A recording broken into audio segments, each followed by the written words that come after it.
Today, we are transforming Duke into a football powerhouse, previously overshadowed by Mike Krzyzewski and their basketball successes over the past decade. This year, they went 9-4, blowout loss to Ole Miss in their bowl game, so they need to take that next step forward. They are starting to develop the talent to do so. They did lose Riley Leonard to the transfer portal, now the quarterback of Notre Dame, but they got a transfer quarterback of their own in Malik Murphy. Previously, a third-string quarterback at Texas behind Arch Manning and Quinn Ewers, now the starting quarterback here for the Blue Devils. Has 4-star development traits. He's got great attributes to be developed, great throw accuracies, great throw power as you see here. So he's going to be the quarterback for the foreseeable future. And don't forget, drop a like, subscribe down below, comment as well. Helps us out in this algorithm if you want more College 25 content. And let me know who you want rebuilt next. But Malik Murphy going to be the headliner for this team for the foreseeable future. So right now, starting off strong 2-0, we got some players ready to come on some visits.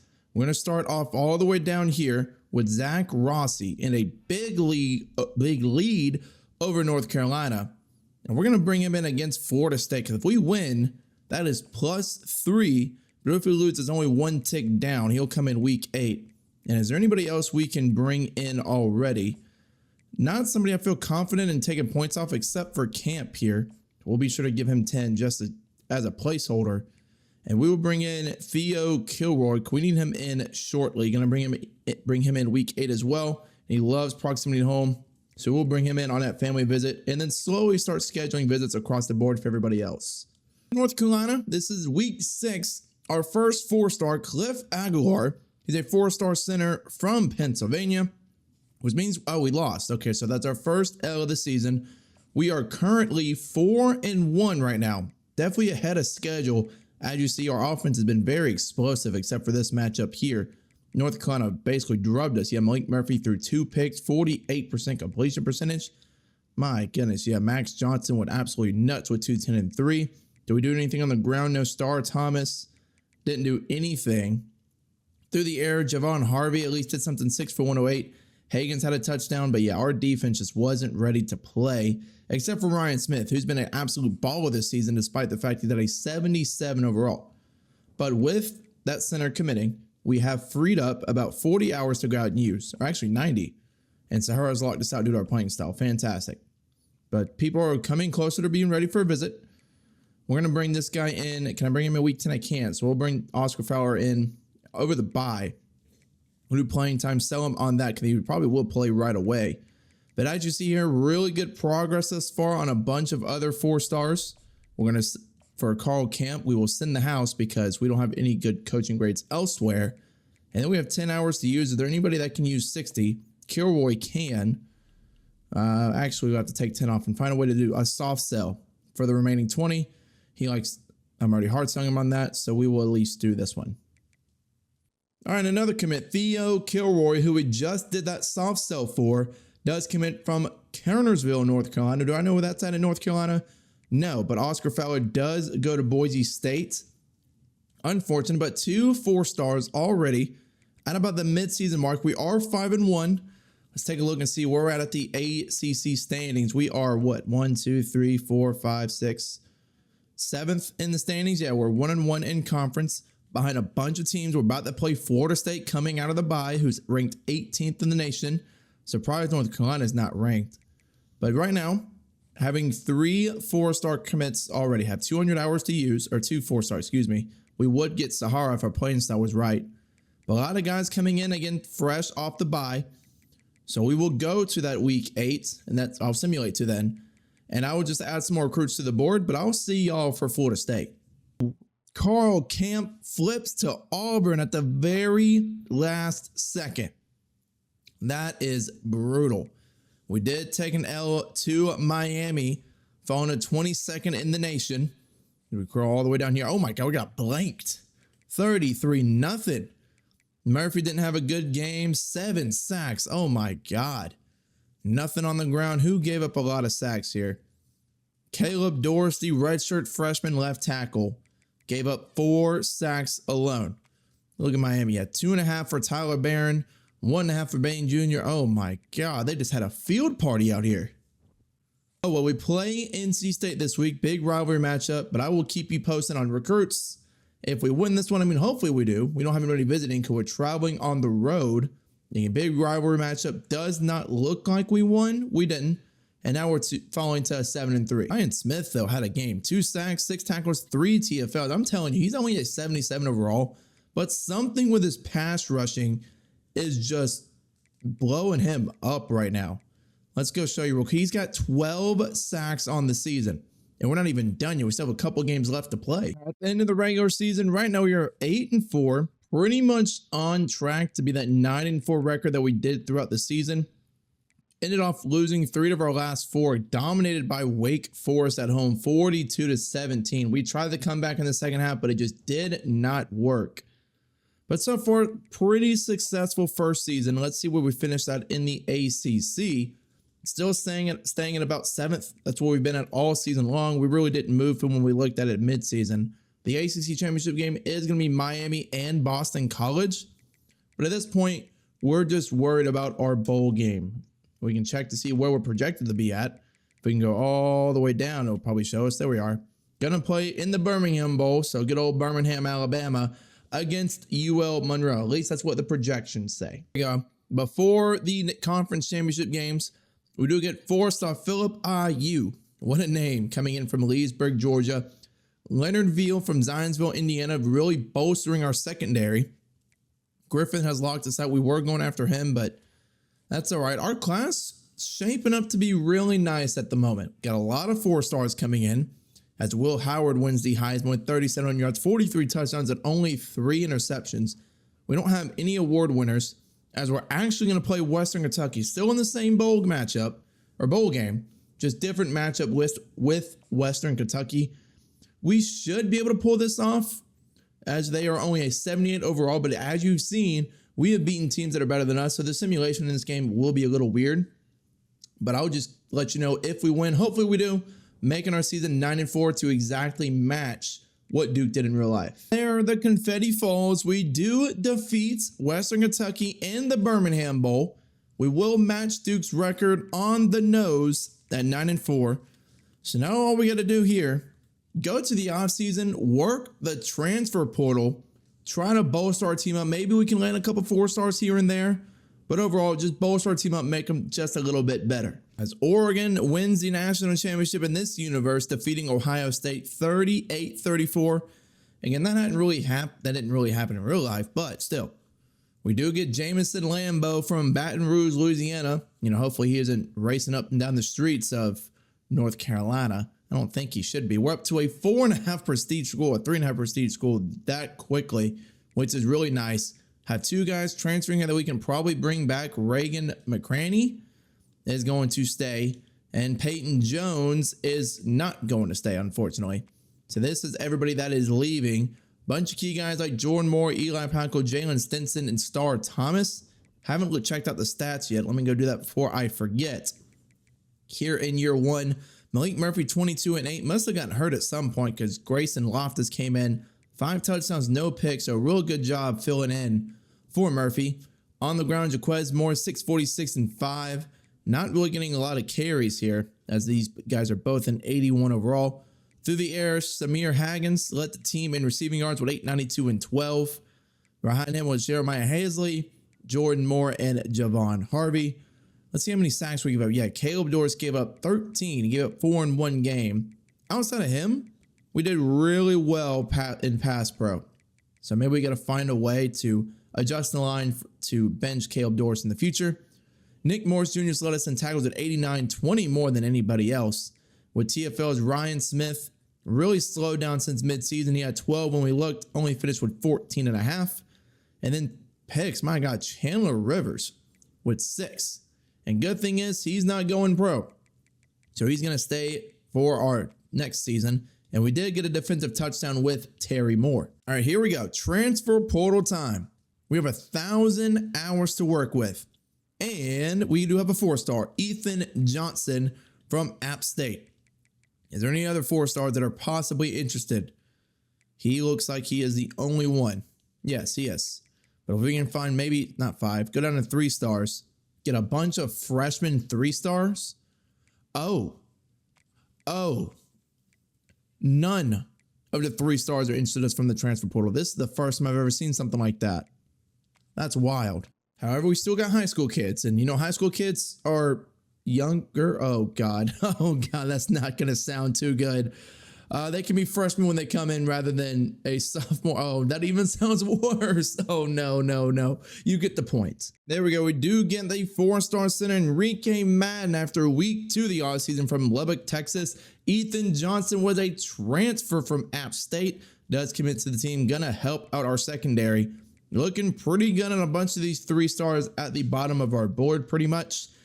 But that is going to be all the 4 stars that we're focused on right now. At least the beef of our recruiting class. The only one left is Isadora, and that's really much it. The rest of it is just a bunch of 3 stars. So we will go to the National Signing Day. I'm going to allocate the rest of these hours for the final 2 weeks, and I'll update you on what their dev traits are going to be. Right here for National Signing Day, where does our class end up? It looks like we are going to be at number 16. Pretty solid start here. 26 total commits, 11 4-stars, 15 3-stars. Let's see what their dev trait is. I will see what Carl Camp was that we missed out on. Was a star dev, that does suck, but Gideon Bonogu is star as well. Again, 86 speed, 83 power move. Star for Aguilar with 86 lead block, ending on impact. Normal for Kilroy. Surprised he wasn't a bust at that point. Nobody else looking like they are going to be too impactful. A lot of normal deaths for these 4-stars. My God, that's brutal. Star for Isadora, who we weren't able to scout. Normal for Johnson. Okay, there we go. Star for Byron Capers. 91 speed, 94 jumping at 6'5", coming in as a 3-star. But this class is definitely underwhelming. Yes, this class is underwhelming. So many normal devs. I believe there was only 3 stars. So those guys are the only ones that are going to be contributors in the foreseeable future. Season 2, what are we going to end up with? We are at 85 overall. Solid start. Eric Sean shoots up a good bit. Nick Morris up to an 85. Malik Murphy doesn't develop at all. No step forward. Stays in an 84. Does get more abilities. But why did he not go up? That is very interesting. We'll still have him for probably 2 more seasons, luckily enough. But it sucks that he didn't develop. Lambo might honestly be the starter this season. I can't view his skill caps, but despite the fact he's only 5 less than Marquise Collins, he might be in line for pretty much a lot of carries so far, unless I decide to redshirt him. Our receivers are down a bunch. Kari Reed gets gold quick jump at corner. That's very interesting. 2-star impact corner. 83 overall. And let's go through the rest of the team just to see where we're at. Again, receivers, pretty much a long shot from where it was a year ago. Shelton does have 99 speed, which is really nice. Hazley still the starter at tight end. We move Aguilar from center to left tackle, so he's going to be a day 1 starter as a true freshman. It's 87 overall guard. Our O-line is looking pretty solid. Anthony Jr., Kobe Smith. Kobe Smith probably going to get the start since he is a redshirt freshman with gold quick jump, 3-star impact development. Go over to the other side. Our team is looking okay. Still got some holes we need to patch up. Kilroy and Madden will both redshirt this season. Got a bit of holes. Bonogu is going to start with that bronze quick jump. We moved over a couple of athletes to middle linebacker so they can get some playing time in the near future. But other than that, got to hit the recruiting board hard because a lot of guys were normal development, which honestly kind of blows. Season 2, we're going after a much top-heavy class. A lot of 4 stars, a lot of 5 stars. Not 5 guys, that's a restaurant.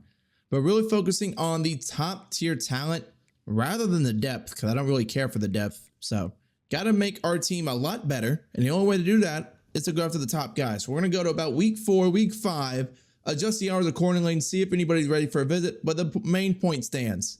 We're going after the best of the best. There we go. Finally, a new commit coming in. Ricky Pounds, 4-star gem from Matthews, North Carolina. This is going to free up a ton of hours for us to use. Also, had a 4-star outside linebacker that locked us out. We are 1-2 right now, but 100+ hours to work with as Emmanuel Kipper might go to Michigan. I mean, we can hard sell him and try to flip him. That's going to be our best bet here. He loves proximity home and program tradition. So that's something we can work with as we go all the way down. He's going to want pro potential. And let's hope that this and 25 more is enough to fend off Michigan, or else he's going to commit to the Wolverines. We're still a pretty good standing for everybody else. I can actually schedule visits now, which is quite nice. We just got to hope we beat Wake Forest is all. All hours are pretty much allocated. I really want Ian Finger, so hopefully if we send this bye week, his playing style pops back up to B- because he is visiting Louisville this week. A little worrisome. He's probably going to commit to Louisville. I mean, I wouldn't be surprised here. So we'll just have to hope that he doesn't. As also the other guy, we do get Vernon Cobb, 4-star power back from Murfreesboro, Tennessee. And yeah, Kipper goes to Michigan. Finger goes to Louisville. Swung and missed on 2 of the top players in the nation. It's unfortunate, but we do get a lot of hours back, 320 now to be exact. Hopefully we can get Cordell Brents. He's coming in this week, so we need to beat Virginia. That's who we're playing. I blanked out for a sec. We're locked out of Isadora. Didn't make it on him. Unfortunate, but it is okay. Ellington is really close to committing. I just don't have time to bring him on a visit. He's going to Bama next week, so we got to win here. Other than that, we're locked out on Dobbs. So other than that, we're pretty much free to go after anybody we want. Here we go. The 5-star strong safety, Cordell Brents. This guy's as a recruit, crazy. He's got 96 speed as a strong safety. We get another 5-star in the secondary, Jason Ellington from Fort Lauderdale, Florida. Looking really good right now for our class, in the lead of 2 other 5-stars as we are 2-2. We won the game against Virginia. So let's see how much work we have left to do. Jason Hajja, I don't even know how the heck to say this guy's name. We'll bring him in against NC State. This might be the first time I've seen that we are uncontested for a 5-star quarterback. He's an athletic scrambler. We're going to hard sell him onto the house. But yeah, we are uncontested. Ohio State's not going after him. Bama, Clemson, or Georgia. Bradbury's going to come in after this week. He's so close. Coming, looking at Jewel. He's coming on a visit this week, actually, against Wake Forest. Got to find a way to come out with a W here. Same thing for Emmanuel Monk. And then everybody else, for the moment, except for these couple guys that locked us out at the bottom, we're going to be in pretty good shape for. All we got to do is scout them. And at the midseason mark, we're 3-3. Definitely a step down from last year somehow. I don't know how exactly, but we are sitting at about 7th again. You know, same old 7th in the ACC behind a lot of other teams. The good thing is we're about a game back, maybe a game and a half. You want to get technical from the top of the ACC, and definitely 1 game back from being at least 2nd to make it to the ACC championship game. So we play North Carolina this week. Got to beat them. We play FSU later in the season. I don't know if we play Pitt or not, but it'll be nice if we can start stringing along some wins here relatively soon. As you see, on the road, big time rivalry matchup against North Carolina. They're in 84 to our 86. We don't have anybody on a visit because obviously it's a road game, but it would help tremendously to get a W here. Big time rivalry matchup, as we stated before, but we can't fall 2 games back. And it's not going to tell me, and we win. Okay, so that's a great shot here so far. And we're playing number 7 Clemson. The games just aren't getting any easier. Well, to update y'all, the season is currently falling apart. We are 4-5, 3-2 in the ACC, and we host number 3 Georgia Tech. Georgia Tech is 81, but again, as we said many times, last year we were the 81 overall team, hunting down other teams that were better than us. If we can come away with a huge upset here, maybe we can get some commits coming in, because we do have some visiting for week 12. And Niles Redmond does commit from McDonough, Georgia. Charles McElwain from Morgantown, West Virginia. And athletic scrambler David O'Neill from Baltimore, Maryland. So maybe that means we lose Snodgrass there at the bottom. But we do pull off an upset. Our championship contender hopefully bumps up from a C, because that's what locked us out beforehand. We do have 370 hours here. Yeah, Snodgrass committed there. Roach gets back. He locked us out. He did lock us out before, but at this point in time, and Garnes unlocked us. Good. But all this means now is we got to hone in on these 4 stars, and then from here, just really go with there. I mean, I can scout Mo Ogbui for a moment. 93, yeah. Yep, I could tell. He could have told you he would have been a gem just in that first upgrade. So we will throw 65 on him, and at this point in time, we're just hoping to see these other 4 stars fall down the board and commit to us. Right now, our 11th ranked class, we just need more depth pretty much. Okay, so now we get John Hajrolahu from Fort Smith, Arkansas. DJ Kane from Rockledge, Florida. So now they're starting to finally fall down. We did lose to Syracuse, so this season again has fallen apart at the wheels. If we lose to Cal here, we're pretty much done for. And as we keep going down, yeah, Roach is going to lock us out again. Hearns and Snodgrass go away, as well as Garnes. We're close to getting Garnes, but at this point in time, our championship contender grade is pretty much screwing us over. At this point, I mean, right now we have a total of 12 commits. We still have a couple waiting in line to commit, hopefully. If we keep scrolling all the way down, we have what? 1, 2, maybe 5 more left to commit at this point. So I just got to add a bunch of 3 stars and try to scout them. Okay, so I have no idea what happened for us to be 5-7 this year. We did so well last year, and then we just fell apart. Malik Murphy, 24-5, so he had a good year. So it must have been our defense or something. Oh, we had no running game. 0 running game whatsoever. Lambeau might transfer out as well, which is unfortunate. Shelton, 1,000 yards, 10 touchdowns, did get hurt. It just seems like we were lacking just everywhere, quite honestly. Yeah, Parker Jr. gave up 12. Aguilar gave up 9 sacks. Tackle didn't do great, but my God, Pickett, fantastic season. No sacks given up. On defense, Nick Morris didn't get enough tackles like he did last year. No pass rush whatsoever. Yeah, Kobe Smith only 9 sacks this season, which as a redshirt freshman is really good with gold quick jump right there. 2 picks, not that many turnovers as well, or at least picks. So that's definitely going to, reveal itself in terms of us not getting anything that we needed. We have 385 hours to work with now. A lot of people have locked us out due to us just not being good. Sylvan does go to Georgia, unfortunately, and Garnes is going to go to Tennessee. Roach is going to go to Penn State. Not much you can do when you're not a championship contender. That's all I can really say here. Avery Johnson does win the Heisman from Kansas State. 31 yards, 32 touchdowns. Must have had a lot on the ground. We don't have any sort of award winners. I don't even think we have any All-Americans. Even in the ACC, that's for sure.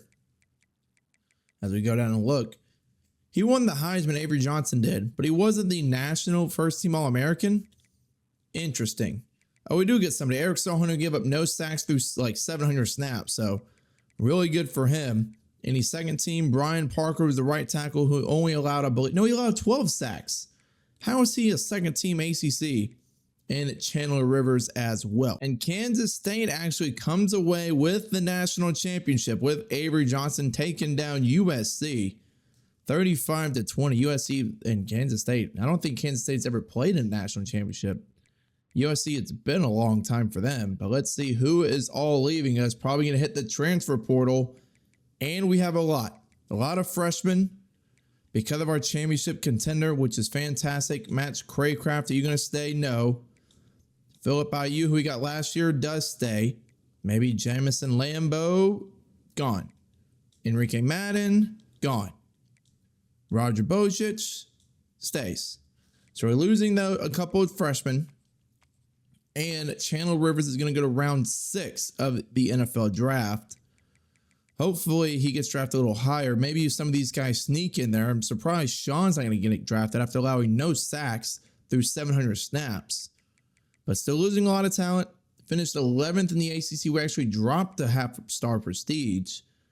Not good. Not good whatsoever. But maybe, just maybe, we can find some players in the portal that's going to help us out. Keelan Cookus goes to Notre Dame, as you saw there. Let's take a look at the portal. We're going to need a ton of guys coming in. We have 900 hours to spare here. And in the portal, there are 2 4-stars interested in us, as well as a transfer freshman 3-star. How about Santiago? He will be a senior, but we will give him a shot as well. Here we go. Oh, that's a kicker. Raheem Bargava. Giamoma commits. There's Brandon Crutchfield, the 4-star transfer corner from Wake Forest, North Carolina, and Newer Gotkuth from International from Eddington, I believe that is. Real good place for soccer, but he comes to play American football. And honestly, that's all I can really do for this class. There's a bunch of 3-stars at the bottom of the board, but at this point in time, what more is it going to do?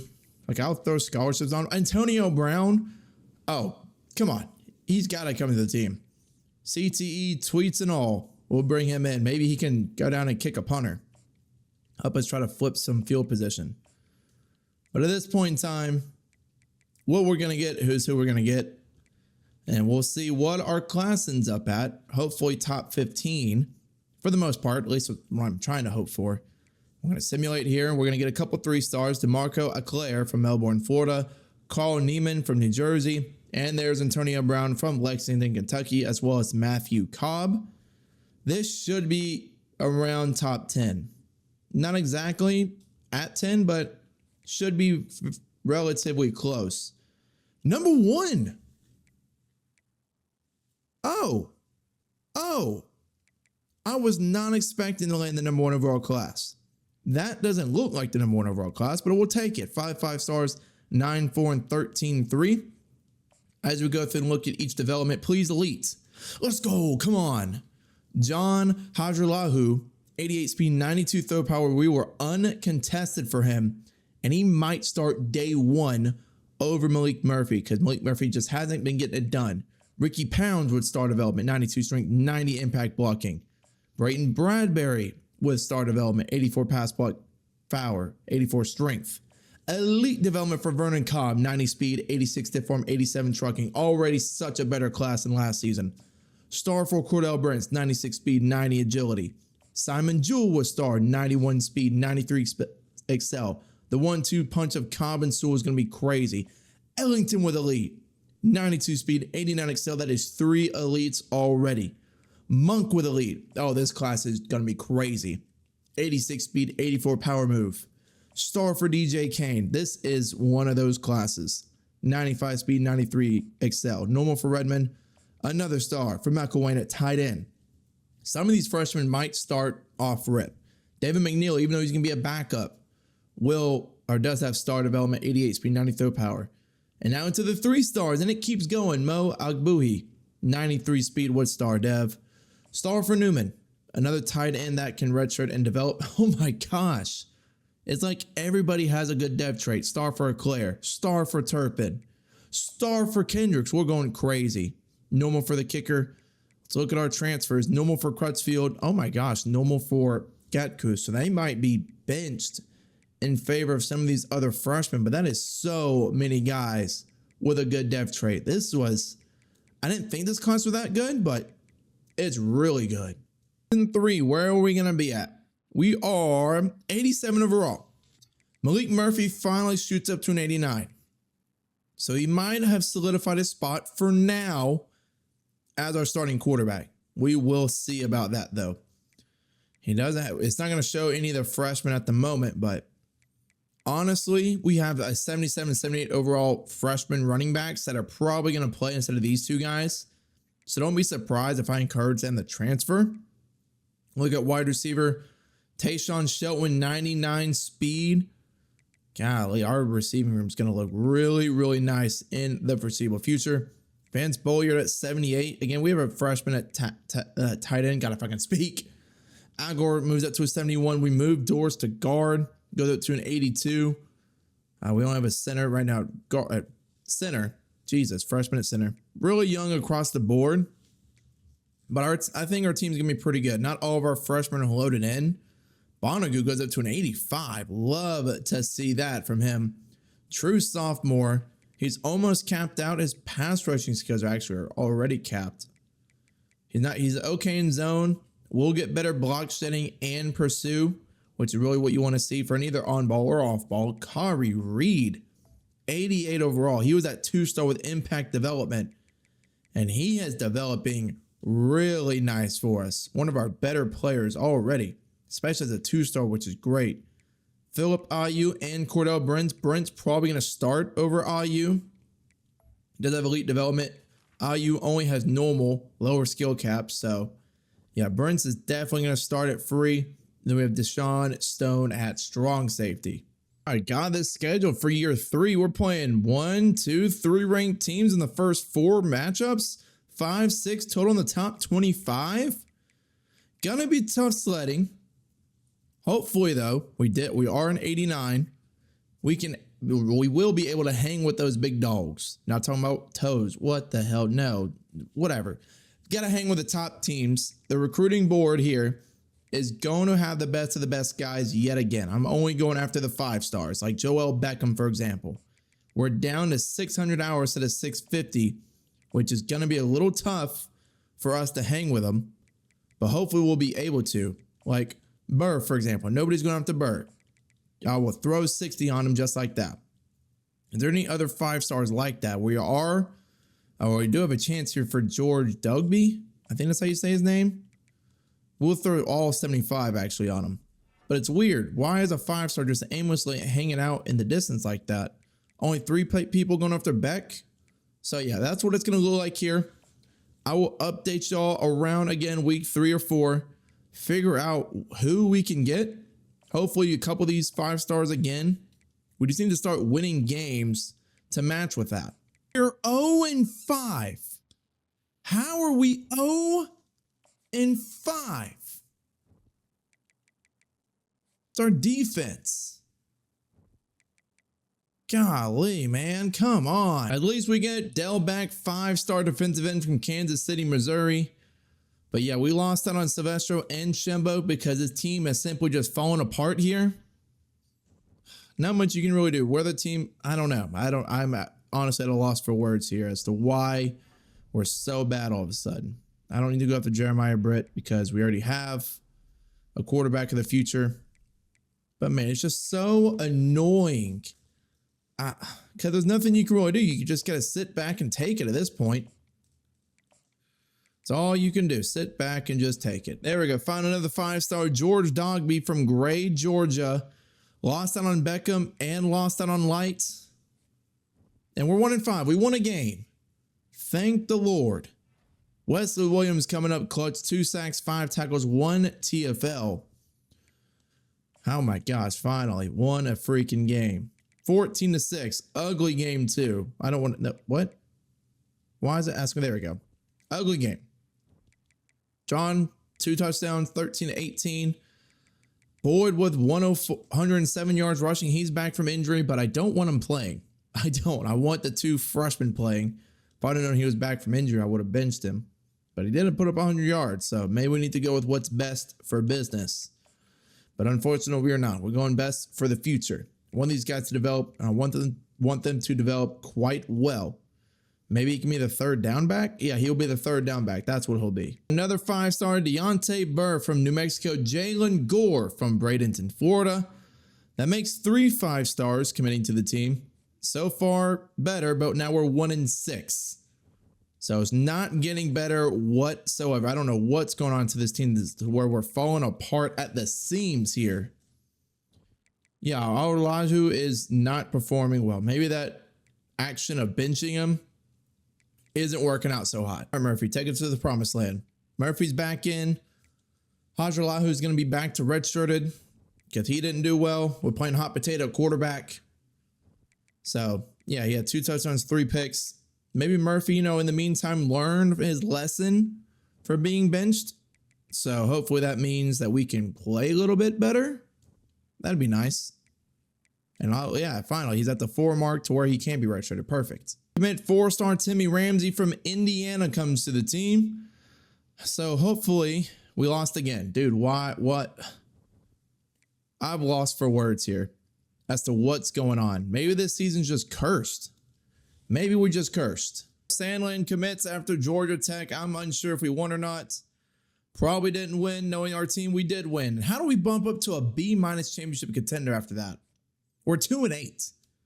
2-8. We're not going nowhere. Oh my God, Simon Jewell. 122-4. That's what'll get it done right there.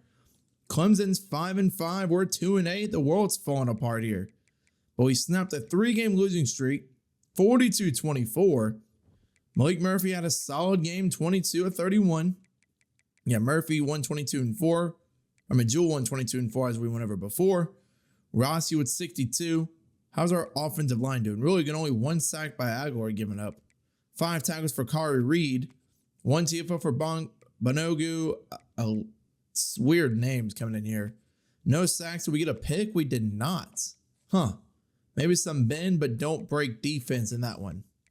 There we go. Manu Kukwa from Honolulu, Hawaii commits to the team. I believe he's the only one on a visit. Hayden does go to LSU as we back down to 2-9. So didn't pull off on that upset, I guess, on that one. Again, this is the last game of the regular season. We have 255 hours. Can't really bring in anybody else on a visit, so I can scout a bunch of players. That's about it. 2-10. How do we get here? I don't know. I really, really don't know. Malik Murphy, 12-2. We benched him because he wasn't performing well. I mean, I don't know. We only have 186 yards throwing the air per game. Jewel did pretty good. He's a running back by committee for the most part, but he took the reins, 529 and 10. Through the year, Zach Rossi, 863 and 6. Capers was behind him, 524 and 7. No touchdowns for our tight end. The backup got a touchdown before he did. Our offensive line did relatively well too, so we're going to lose out on Brian Parker though. I really don't know. I'm at a loss for words. Derek Brown Jr. led us in tackles. TFL's Wesley Williams. Kobe Smith got 10.5 sacks. He's got gold quick jump. He's going to develop quite nicely in the offseason. Kari Reed going to develop well as a redshirt sophomore, but I don't know. I really don't. We got a decent bit of 5 and 4 stars at least to hopefully come in and play right away next season. Probably going to lose out on Ben Irvin here. He came on a visit that week and we just couldn't get it done. I mean, I can hard sell him. I could. I should. I don't know why I haven't. I thought I did, but I didn't. This is very bad. This is very, very bad. Okay, good. Hajalahu stays. That's good. That's good. Okay, perfect. Boyd and IU. I don't really care about IU. Has normal development, and he stays. Wow. Quan Boyd, I don't really care. Oh, and he stays. Huh. How about that? Shelton does get drafted. Murphy gets drafted. Everybody else, our pro potential should be okay. Still not losing a lot of talent. So maybe we could actually develop next year, not go 2-10. Because as you can see here, as we're looking to our coach contracts, each year we went downhill, despite the fact that we've recruited top 25 classes each and every single time. It doesn't make sense to me. Transfer portal in season 3. Probably not too many guys due to the fact we're not that good. However, we have 3 4-stars this time around. And a couple 3-stars, which is okay. Those are going to be the main guys I go after. Unfortunately, the only people that are interested in us are about 2 or 3 star or 2 stars, which is fine. My coach prestige is down to a D+ now, or that's bad. That is bad that my coach prestige is down that low. And despite the fact we're going to be down another prestige in terms of our team. So can't really do much with that. All we have to do is somehow find a way to win games. Now, there's not only so much I can do here. I've scouted. I've got top 25 classes. It's just the luck of the draw. Luck of the draw indeed. But we will go hard after these transfers because they're going to be ready to play right away and they're going to be developed. Hopefully at least decently. These 3-star guys, I got to figure out a way to get them in on visits. None of these guys flip, thankfully. But we got to bring these guys in. Start off with Manu Vermiglo. I think that's how you say his name. Yeah, we'll bring him in this week and do 50. But yeah, I'll show you who all commits. And I guess we'll have to go from there. Ben chosen. Yeah, you been the one. Okay, hold on. Real quick antidote. Ben chosen. What a name. Got drafted actually. Before we advance past week 1, Sheldon goes in round 3, Murphy in 4, and Parker in round 5. So that's going to at least help out our pro potential some for the next season that we recruit for season 4. But hopefully it gets up because again, we showed you goes down, down, down for the last 3 seasons. Ben chosen does commit to the team. You could say he chooses us. Whatever the case may be. I hate my puns sometimes. National Signing Day time. Where did our class end up? Hopefully in the top 25 again. End up number 11. Only 19 guys, but 4 5-stars is what we really care about. And a little bit of 4-stars as well. We're going to go down the board. They can show you their dev traits yet again. Deontay Burr coming in. Please have elite dev. Star dev. We can take it. 87 strength, 84 block shed. Star for George Dogby. Impact for Delbeck, which is okay. Star for Jalen Gordon, 97 speed, 78 zone. Oh my God, I'll get that off my screen. I don't want to see it. Star for Timmy Ramsey, we never scouted. Star for Hayden, of course. Elite for Manu Kukwa. Didn't scout, but that's perfectly okay with me. Impact for Sandland. Or Sandland, however you want to say his name. Taking these guys off the board real quick. LeGlue, only impact. More impact devs down here. So good thing the last class a year ago had so many star and elite guys. Gia, of course, has star. Vic Burley, that's unfortunate. That is unfortunate. That's okay. Normal impact. Some of these guys won't play, but at least that second class had tons of stars and elite developments. This is the team heading into season 4. Let's hope that we just don't completely fall apart. Kobe Smith up to a 90 overall with boost. Impact development with a 3-star, and he's pretty much almost capped out. Just has finesse move and quickness to go. But he's been a really overall solid player for us. With that gold quick jump, definitely going to help. Same thing here with Landon Callahan. Another 3-star with impact development, 95 man coverage. He's got 90 catching as well with 94 speed. So some of these 3-stars developing really nice here. And John Hadralahu only up to a 77. Does have elite development. So hopefully this year, with a full season under his belt, he'll be able to go up a decent bit. Does have 92 throw powers. Accuracies can go up quite a bit as well. Gonna take over big shoes for Malik Murphy. Still is a redshirt freshman. Kendrick's right behind him as well. He has star dev as a 3-star. Does have a lot more caps, but better throw power. Less accurate and slower. But we still have a long way to go. Boyd up to an 87. Jewel only an 81. Cobb at a 79.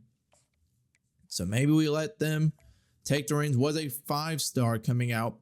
Better route running. Now he could probably be the 3rd down back with 94 speed, 87 carry. What's our power back looking like? Because if he's a 3rd down, it'll be interesting to see how it's split up, quite honestly. Vernon Cobb coming in with elite development. He's decent. Got a looseness coming up, 90 speed. So maybe let him and Jewel take the reins. But let me look at Quran Boyd here, 3-star. He looks to be the guy. Maybe we just let him take the reins, quite honestly. Yeah, Rossi and Capers have not developed like I had hoped. They're only an 81 overall with impact dev. He's fully capped. Unfortunate. Capers, can you develop any? I don't think so. Star dev at 3 as a 3-star. He's almost fully maxed out. Interesting. So maybe we might need to start some of our younger receivers, especially DJ Kane, because Kane has star development and he's almost capped out. What the hell? Before we play the #1 ranked team in the country with Notre Dame. This season has went a lot better. I mean, we've already won more games than we did a year ago. Notre Dame coming in 90 overall, same as we are. Hopefully, with a big win, we have been very aggressive on the recruiting trail. Got a lot of visits coming in this week. If we get a win, maybe we can be ranked in the top 25 and bring some of these 5-stars in. A lot of hopes. And those hopes have been crashed down quicker than you can think. We are 3-1. I mean, can't really ask that much of this team. They have very underperformed this season. We lost by 14, 38-24. Start off slow and oh my God, 3 picks. That's what's going to do it. Jewel only had 32 rushing yards. Boyd is hurt again. He's been hurt so many times so far. O'Neal, though, 151-2. Love to see that from the redshirt freshman. Only 1 sack from Pounds. Defensively, Brown Jr. had 10 tackles. Kobe Smith a sack, Reed, and Lauderdale. And we didn't get any turnovers of our own. There we go. Anthony Beavers is our first 5-star in season 4 from Midlothian. I think that's how you say it. Jeremy Braverman from Greensboro, North Carolina. 2 defensive tackles that are going to be our front line for the foreseeable future as we do get a bounce back win against Iowa State. Coming in, John Hadralahu. What a bounce back game for him. 297-4, had 3 picks against Notre Dame as now we take on the 6th ranked Miami Hurricanes.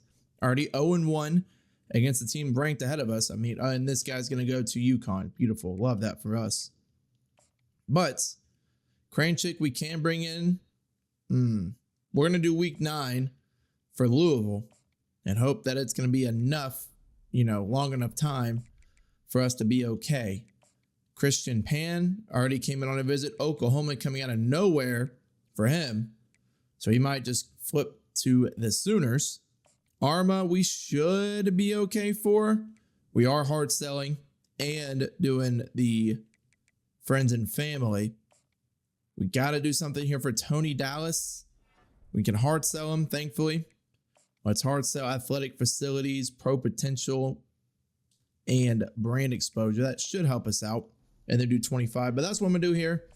Do all the points or hours, whatever you want to call it. It's the same thing. It's whatever. But I will do that. And then update y'all if we beat Miami. Hopefully we should. If Ojelahu, I think that's how you say his name, does what he can do best. I can't hard sell for Akers, unfortunately, but I can at least send the house, which will leave us with 35, and I'll just throw this on whoever.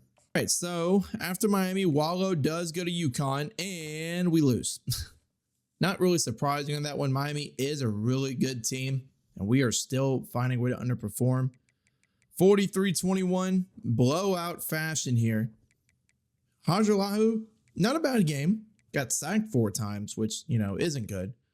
Jewell not getting it done on the ground, only 2 yards per carry. Kane, though, coming out 134-2. Who gave up the most sacks? It was Lamia. Why is he playing at right tackle? Why is he playing? Anyways, on defense, Callahan, a corner led us in tackles. Don't love to see that from a corner. Landry had a couple TFLs. Kobe Smith, 2 sacks. Kevin O'Connor, and then Monk and Stone sharing a sack, and we got no picks yet again. Here we go, 5-star center. Ben Tanley from Inglewood, Colorado. Tony Dallas, 4-star gem offensive guard from Mattapan, Massachusetts. Tavares Bram from Texas. Had a lot of guys for this week against NC State, and we come over with an L. 4-3. This team, man, I legit don't know. We're at the midseason mark yet again. Lost by 5. Big rivalry matchup. Unfortunate. Hajalahu 1-1 on the ground. Jewell 115-2. Love to see that from this true sophomore. O'Neal 85-1. Did not really well offensive line. Aguilar hurt again. That's lovely. Robinson with 6 tackles. Had a couple TFLs from Kobe Smith as per usual. 1 sack from Tyshawn Reed and 1 pick from the redshirt freshman Jason Ellington. But we're 13th in the ACC right now. 13th. Not acceptable. Not acceptable whatsoever. I mean, sure, we're getting some commits, but what does the commits matter if we keep on losing? If we keep on losing, nothing really matters. You can get all the guys in the world to get on your team, but if you can't execute with them there, then it's pointless. Honestly, starting to think this Duke team is cursed. Beyond comprehension. Beyond comprehension. We lost to Louisville. Lost. Again. Ajalahu 1-2. Not good. Boyd back in 76-1. Better game. But still, man, what do we need to do here to change it around to where we can do something? I legit don't know. I don't know. We had 4 sacks in this one. We do get Ian Arma from San Antonio, Texas, after North Carolina. Hopefully that means we won, but Kranchik does go to Notre Dame, and we lost. What do you mean? What do you mean? How? This team is too damn good to keep doing this. We're 90 overall. Yes, I'm crashing out. This is BS. Oh, Lamia just sucks. We're 4, 5, and 7. Another disappointing season. As you see here, we were doing okay. We were 3-1. Then we lost 1, 2, 3, 4, 5, 6 in a row before finally beating Pitt 45-43 in overtime. I mean, it is what it is, man. I can't tell you what we can do to change. Really can't. Our championship contenders down the drain. Probably going to be a 2-star prestige again next season. I just don't know. I really am quite baffled here. Hadralahu threw 16 picks. That could probably play a good reason into that. On the ground, Jewel had 4.5, 4 touchdowns. Boyd with 5. We don't really have an identity. Don't. O'Neal led us in receiving yards, 862 and 10. Rossi with 6. Kane only had 40 receptions. Oh, he got hurt. That's why. Interesting enough. Offensive line didn't do terrible. Lamia did. Then 241 gave up 6 sacks. Goodness gracious. Brown Jr. 63 tackles. As we look at our TFLs, O'Connor led us with 5. Gonna probably lose Kobe Smith this year to the draft. Hopefully we can keep him. He is injured right now. Tyshawn Reed right behind him with 8. And interception, Jason Ellington, and redshirt freshman, leads the team. Our team is young. A lot of talented guys, just very severely underperforming.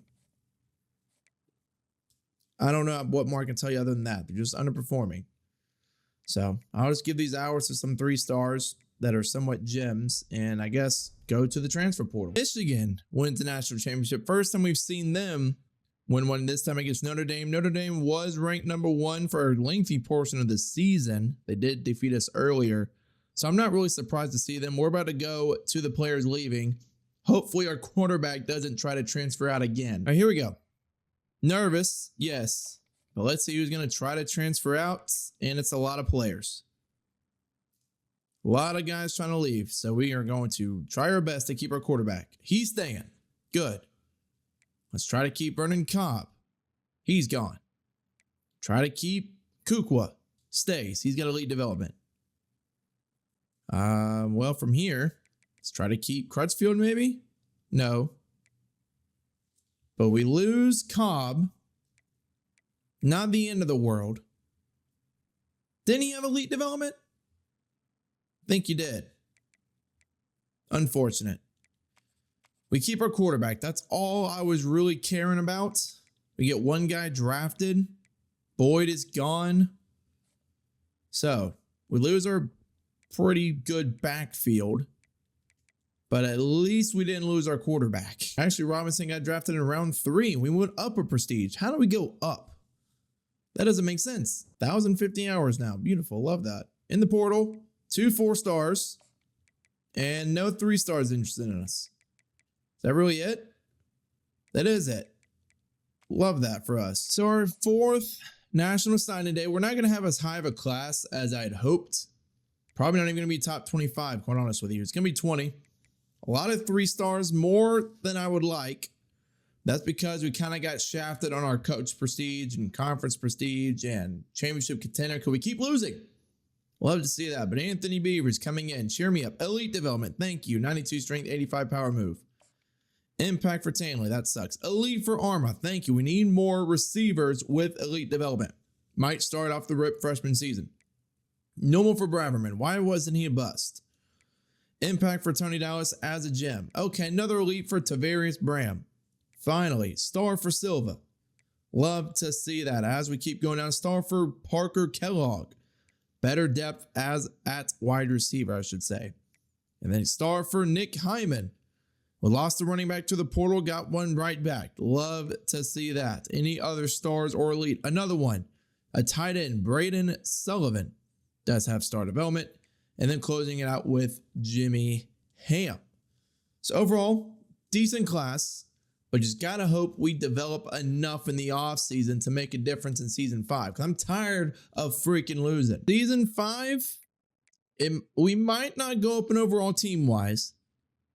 But there's a ton of 90 plus. Aguilar 96, Smith 95, Callahan, Reed.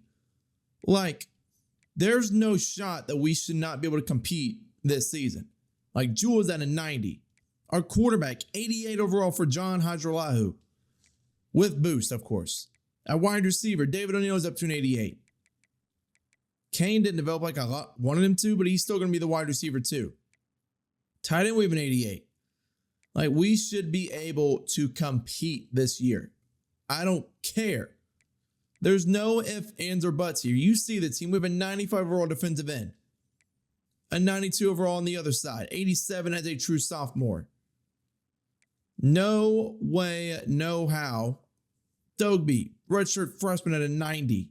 All right, this class has to start performing. There's no ifs, ands, or buts here. There's nothing you can say that's an excuse for this team not to at least make the conference championship. None. We were 9-4, which is exactly what Duke went in their year one in 2024.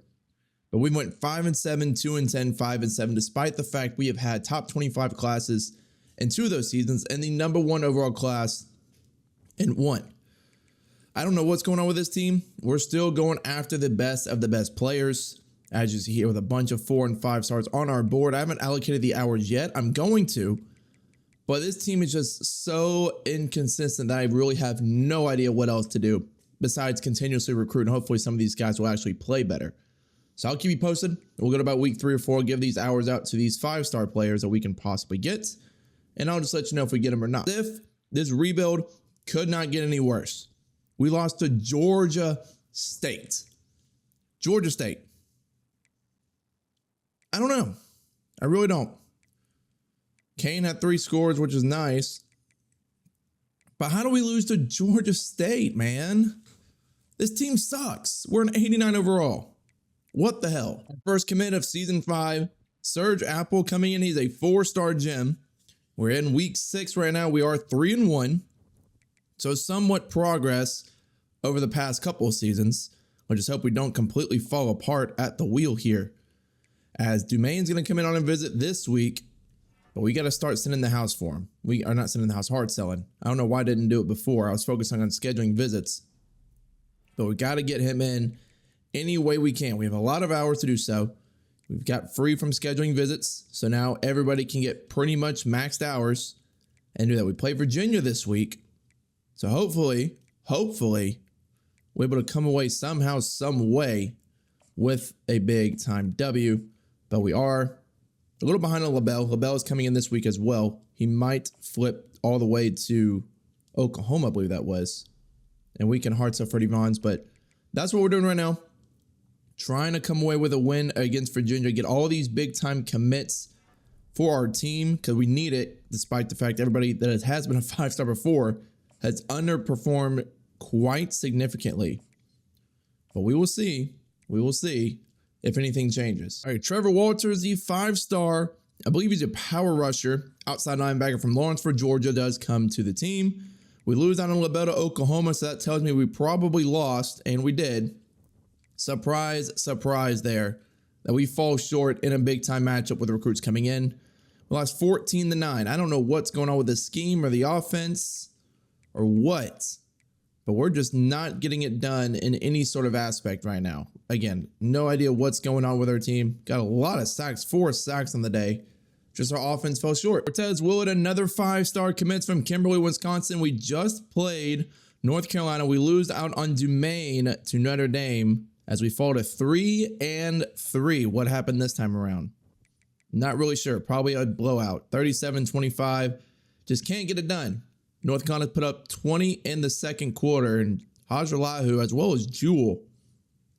Not happening. DJ Kane's going kind of nuts. They're 178-1. But yeah, still, I see 4 sacks from Tyshawn Reed, who's going to be gone this season. But right now we're 3-3. We're 16th in the ACC. And I'm just starting to believe that Duke is just cursed at this point in time. Another 5-star from Greenville, South Carolina, and John McCollum from Jensen Beach, Florida. So 2 guys coming in. Also lose out some more 5-stars to LSU and I believe FSU. But we did pull out a win against Syracuse. Had some people come in. We have a lot of people coming in this week against Georgia Tech. Finally, a big-time scoring output from our offense as Hajalahu stepped up big time. 341-4, only sacked 1 time. On the ground, Jewel had 76 yards, no rushing touchdowns. And then Kaufman is the one that stepped up as on the receiving end. 137-2. McElwain had a touchdown. O'Neal with 83 yards. Who gave up the lone sack? It was Aguilar again giving up sacks. My goodness. And as I look here at sacks, Kobe Smith and Tyshawn Reed yet again, and still no interceptions. Not really helping our offense out by creating turnovers. But we have a lot more hours to do, a lot more guys to bring in on visits, hopefully soon. 310 hours of class shaping up quite nicely now. Gotten the lead here on Blake Beasley, who came out of nowhere for real. Vaughns is going to go to Florida State. Not much I can do here. I could probably honestly just take the 65 off here and give me more hours back to use for other players. Oh my God, Byron Capers. 10 for 191 and 4. We just came off an upset victory over Miami. Yeah, he wins National Offensive Player of the Week. Finally, somebody starting to step up in big time games. How far are we down the board on the ACC? 1, 2, 3, 4, 5, 6, 7, 8 in the conference. 2 games back, but I mean, 1 game left to go. There's no way all of these teams lose and we win to shoot back up because we lost to Georgia Tech. And yeah, there's no tiebreakers. So better year this season than the previous stints, but still not there yet for some reason. We end off with Boston College here. They are sitting at an 84 overall. We're a 90 overall, and we're going like 7-5 or 8-4. I don't get it. For the bowl game coming up, Otis Green from Tallahassee, another 4-star adding to our class. Lost out on 2 more. Unfortunate. It happens, but can't really do much about it. The only thing you can do is really work with what you got. So that's all we can do for now. We're going to head into the bowl game. Projected to play Michigan. We'll see if that still stands. I'm sure if it will or not. But we will see coming up here in like 20 seconds. Not even that. Maybe like 5 seconds, quite honestly. Dante Agud from Wisconsin. 4,200 yards, 53 touchdowns. Jesus Christ, son. It's a lot of throwing touchdowns. And we do play Michigan in the Holiday Bowl. If we win this one would mark the second time that we have reached a 9-win season. Michigan's coming in at an 89 overall versus our 90s. Can be very close. I think we should be able to get it done. I mean, I hope we'll be able to, but then again, you never know. We'll check on our recruiting real quick. Can't throw any hours yet, so thought we could. Forgot we could. But anyways, we'll advance forward, see who commits, and see if we can hit that 9-win threshold again. Knowing our team, probably not. And we don't. We fall to 8-5. Unfortunate. 1-1 in bowl games this year. Not this year, this rebuild. Taking a little bit longer than I thought because of the fact that we are inconsistent. We fall to, oh, they scored a safety? Is that how they won? What? Is that really? It looks like it. Anyways, Hajalahu 226, 2-1, decent day. Jewel with 104-1. That's one of his better games this season. He's been very lackluster, to say the least. Kane with 92-1, Ross with 52-1. Check the blocking. 2 sacks given up by our tackles. That's fantastic. Losing Proctor this season, which is going to suck. He's a 96 overall left tackle. Probably the best left tackle I've ever had. But Bonogu with a sack. He's gone this year too. So it might be another reloading type season because we're going to lose a bunch of talent. But on the bright side, our pro potential is going to go up. So you win some and you lose some, I guess. North Carolina is the one that comes out of the ACC, as you see right there. Darren Shields, 126 yards, 2 touchdowns, probably their running back, allowed them to move on all the way to the title game. So now we're going to have to advance, try to persuade Hajalahu to stay yet again. We'll check out actually the season stats for year 5, and he threw for 41 touchdowns. I didn't realize he threw for that many. 9 interceptions. On the ground, Jewel was close to 1,000 yards, had 5 scores.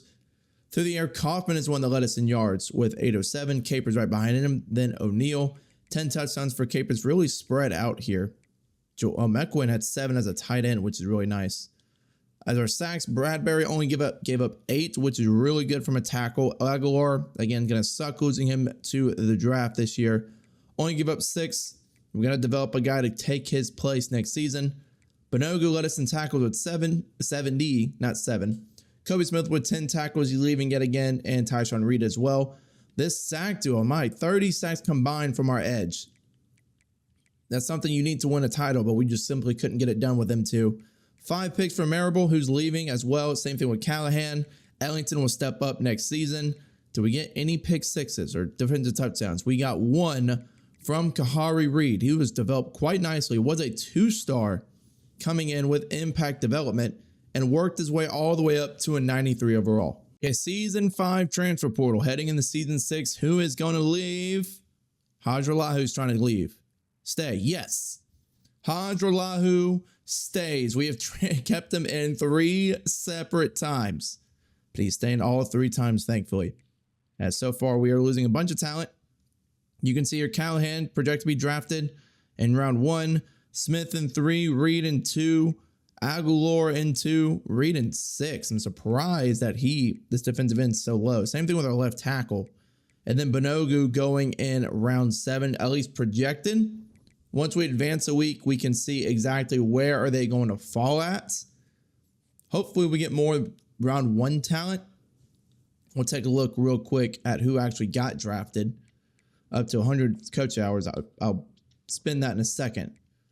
But yeah, Callahan round 1, Aguilar in 2, Reed in 2, Kobe Smith in round 3, Reed in round 5, and then Banogu in round 6. A lot of guys being drafted here. Again, a lot of 90 overalls as well, up to a 4-star prestige too. So that's going to help us in the portal, especially with our pro potential.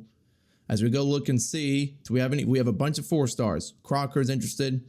Carapateas? I believe that's how you say his name. George Ibarra, Dexter Dennis, and then Jabari Trapp as well. After week 1, we do get Manuel Colon, or Colon. Probably Cologne. That's how you'd say that guy's name. Got locked out of some 3 stars. That's fine. 3 stars are basically throw-in at this point in time. I'm more worried about the 4 and 5-star guys, especially these transfer portal down here, the offensive linemen. Crocker might go. We learned a lesson last time. We're going to bring him in this week before. He might go to Oklahoma, but we can't hard sell him. Couldn't hard sell him before, but now that I know at least 2 things he likes, we can figure out the 3rd thing, which could be conference prestige.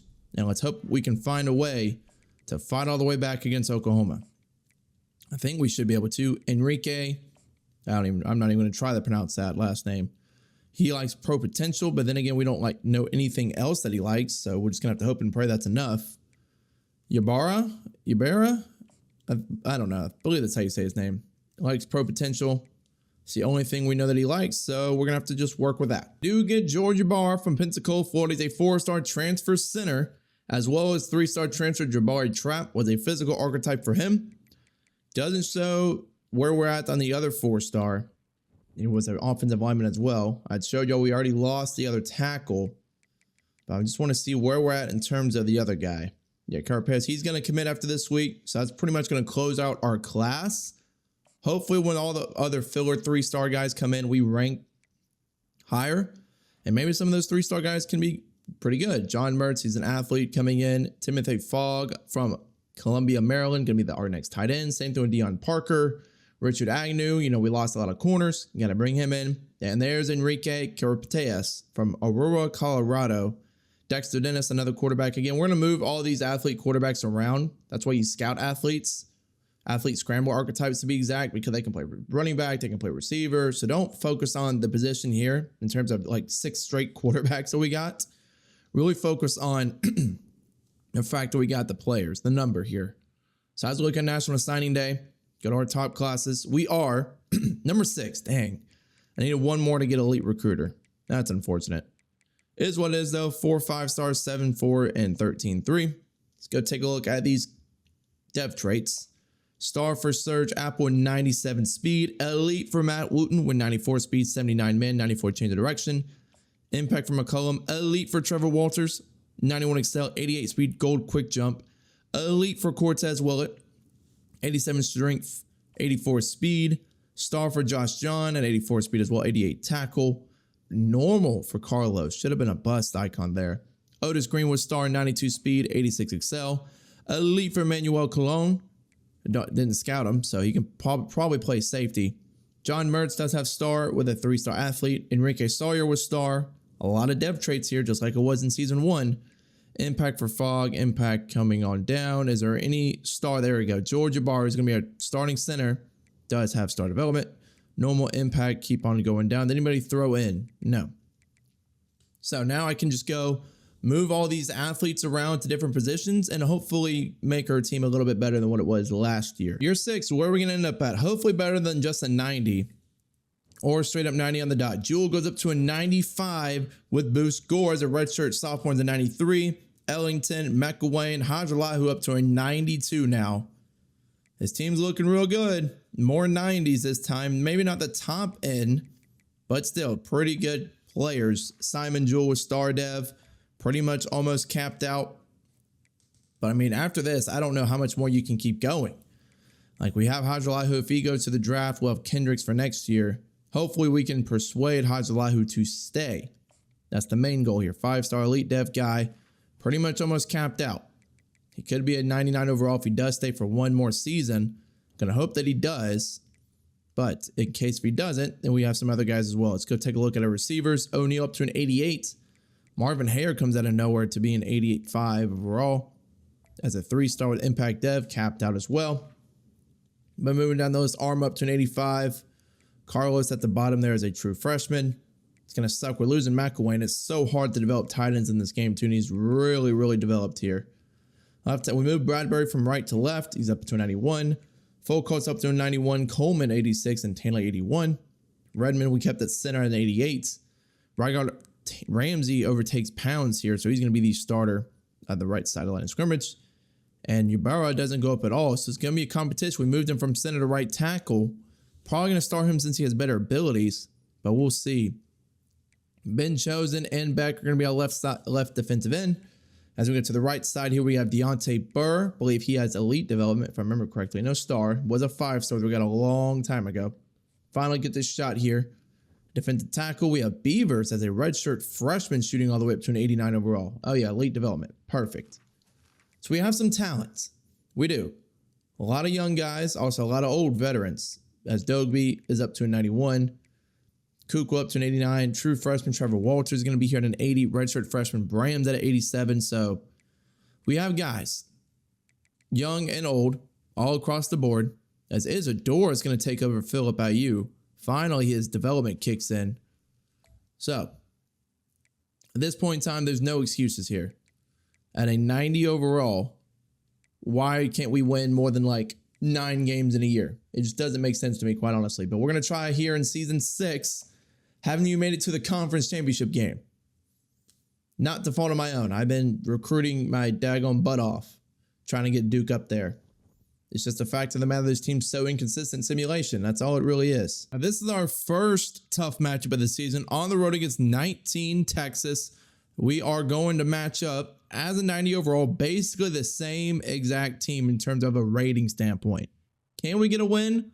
Probably not. I'm not expecting my team to honestly win this one. Been fairly inconsistent so far against these upper echelon teams, but we can go in and see we're in the lead of a lot of players, a lot of 5-star guys, which is really nice. And we do win. Believe it or not, we won a tough matchup. Doesn't get any easier. Number 5, TCU, another Texas team coming into town. But we won 52-24. Whoa, okay. Wasn't expecting that. Ojelahu, 400 yards, 4 touchdowns, only sacked 1 time with an 80-yard bomb. And Jewell with 125 yards on the ground. And Hajalahu added another touchdown. Surprised he wasn't player of the week. David O'Neal led the way, 116-1. Kaufman, Meyer, and McElwain with a touchdown. As we go shift towards the defense, Jalen Gore led us in tackles. This team showing up so far. Don't really see a lot of sack numbers, but I do see a pick here from Gore as well. 8 tackles and an interception. Also surprised he didn't win a player of the week. But again, not getting any easier. We're up to 10th in the nation. TCU's coming into town. But we are making some headway on the recruiting trail. Have 40 hours here. Maybe I can start scheduling visits here like I can for Larry Newsel. I'll just bring him in against Middle Tennessee State. At least guarantee a win. And maybe I can start hard selling now. Oh, I can. Beautiful. Now is when the strategy comes into play. That's going to be, oh, not that one. Let me find it here for him. Championship contender and proximity to home. Where the hell is it? Am I just dumb? It was brand exposure, wasn't it? No, athletic facilities. So, going to start hard selling on these guys, free up some hours, schedule some visits, do all the dirty work pretty much. There we go. We already get a commit. Jaquez Caroma from Raleigh, North Carolina. He came in on a visit against TCU, and we come away with a W. Number 4 in the nation, 2-0. Emmanuel Monk has a game. 8 tackles, 2 TFLs, 3 sacks. Does anybody win Offensive Player of the Week?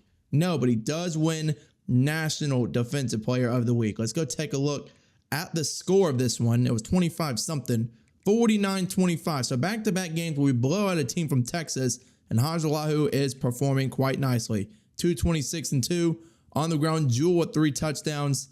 Doesn't have the best yards per carry, but we will take it. O'Neal and DJ Kane with the score through the air. And going back over here, defense already talked about Monk. Let's look at the picks. 4 interceptions. Isidore, Veal, Gore, and Cordell Brents, that true 5-star we got 96 speed, all pretty much dominated on defense. Did we get any pick sixes? Well, it looks like we did.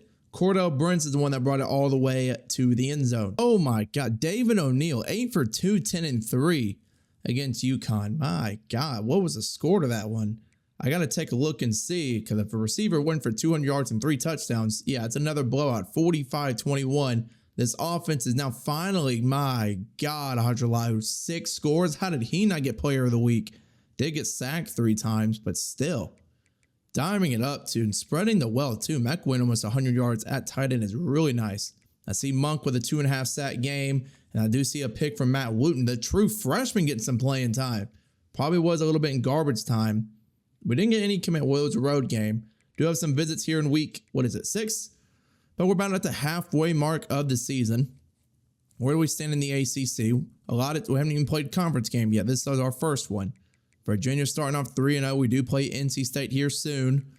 A lot of tough matchups coming in, but with the way the season's rolling and the way our offense is looking, this might be the best team to date. Here we go. We do get Jeremiah Soro, 5-star receiver from Oviedo, Florida. David Lacumbo, the 5-star gem free safety. Isaac Dalton, another corner. 5 stars are just starting to rain down. We do lose out on Maurice Francis, flip to Oklahoma, as we did beat Wake Forest. We're 5-0, 1-0 in ACC play, and there's another wide receiver getting 3 touchdowns. DJ Kane, 8 for 160 and 3. And this is the type of offense we really need to start seeing heading into the end of the season. We play Stanford this week, actually. NC State might be next week. But we are going to have a good bit of hours. What does Stanford come in out? Stanford comes in at an 84 overall. Can't overlook them. Can't be a trap game. Need to solidify your foundation. Need to build that resume in order to have a shot to make the playoffs. Okay, after Stanford, Clay Boyce commits from Allendale, Michigan. Bernard Tabor, 5-star gem quarterback from Raleigh, Mississippi. And then Denzel Shoemaker from Maryville, Tennessee. I've never liked Maryville. If you know what Maryville is, they're a Division III school in the USA South. Never liked them. That's my rival school back there. If you see the jersey, if I can move out the way, you see it through the shirt, but not shirt, the chair. Anyways, got a lot of recruits. Now we have 300 hours. Should get a bunch more coming in. Donahue's real close to committing to Jacksonville State, I believe that is. I can hard sell, so I should have been doing that a long time ago to take over them.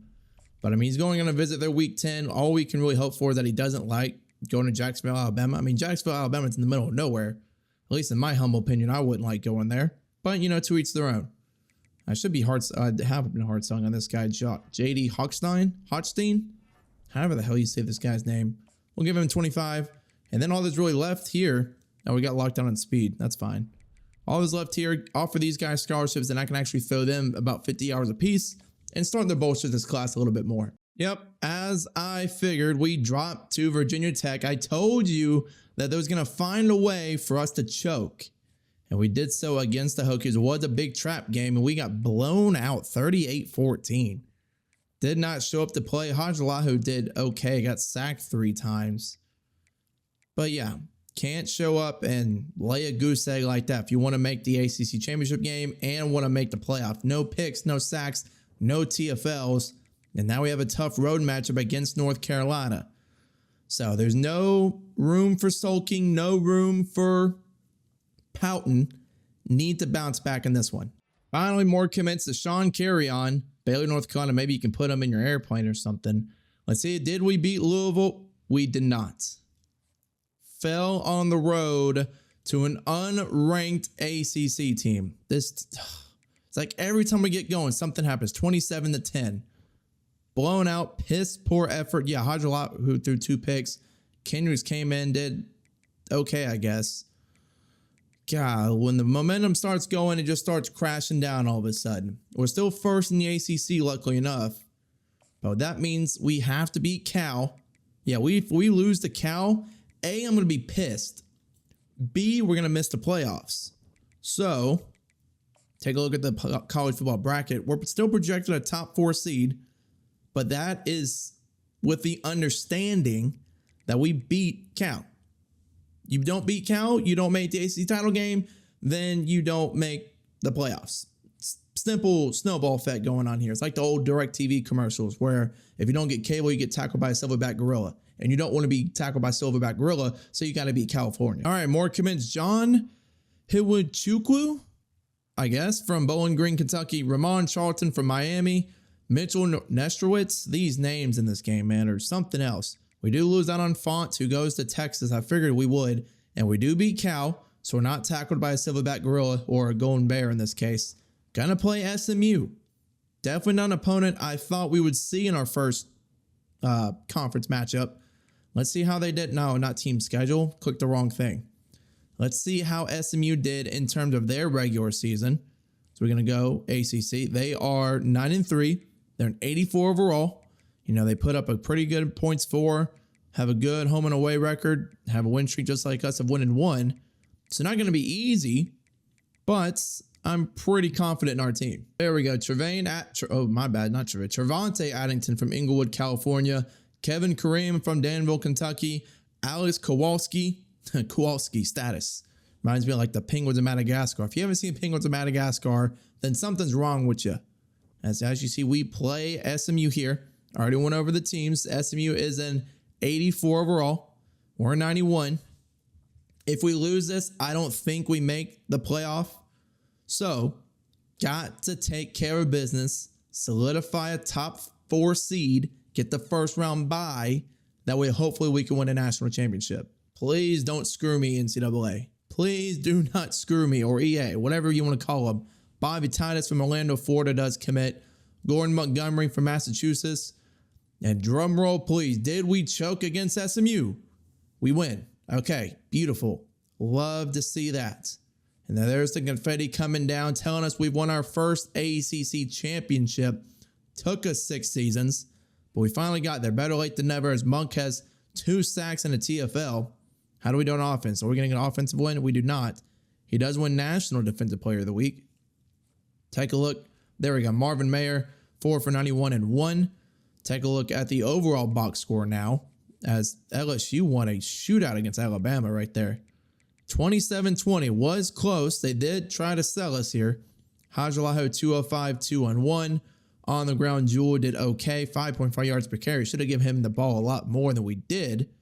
Yeah, already went over Meyer, 91 and 1. On defense, Amanka, 2.5 sacks. Good night. Sandland with a sack and a half. Burr with a sack as well. And then 1 pick from George Dogby, who's been an absolute freaking baller in his first time, or second year starting, I should say. A wide receiver, a freshman, winning the Heisman, Trevor Ornberger. 80 receptions of 1,200 yards, 19 touchdowns. How about that? Do we get any All-Americans? I mean, we had a lot of good players this season. Do we get any first-team All-Americans? No. Second-team All-Americans. Also, okay, there we go. Jalen Gore's a second team. All freshmen. Well, Michael Coleman's a redshirt freshman on there. Anthony Beavers, who played.